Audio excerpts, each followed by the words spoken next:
ku lura, Allah cikin hikimarsa don ya nuna mana muhimmancin taimakon juna, annabi Muhammad sallallahu alaihi wasallam kansa ko da Allah ya zo aiko shi sai turo shi maraya, yatimul ummi wal abi, yatimul abawaini, bai da uwa bai da uba. manzo Allah bai taba ganin baban shi gani da ido ba, saboda mahaifin shi ya rasu yana cikin ciki, mahaifiyarsa ta rasu yana yaro karami, shi bai san daɗin uwa ba.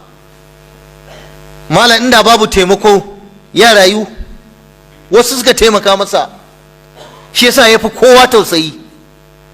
annabi shi yasa ya fi kowa jin kai, dan ya san ɗanɗanon ciwon maraici. haka ya tashi yana kiwon tumaki da dabbobi da kiwon raƙuma, yadda kake ganin mai raƙumi yana shiga daji yana riƙe da sanda yana bin daji yana kiwo, annabi ya yi kiwon raƙuma. Allahu akbar. ya yi kiwon tumaki, ya yi kiwon dabbobi don ya samu abin da zai ci. haka ya zo kafin ya auri na Khadija, ta ɗora masa kaya ya tafi kasuwanci har ƙasar Sham, ya je ya kasa kaya ya sayar don ya samu abin da zai ci.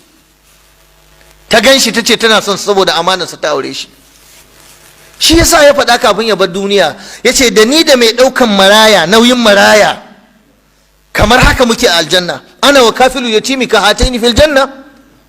ka duba wannan yatsotsin fa, yatsa manuniya da ta tsakiya, duban bambancin su, duba haɗuwar su, a haɗe suke, ba wani abu tsakani. ya ce to duk wanda yake taimakon maraya, ni da shi dab da dab muke a gidan aljanna.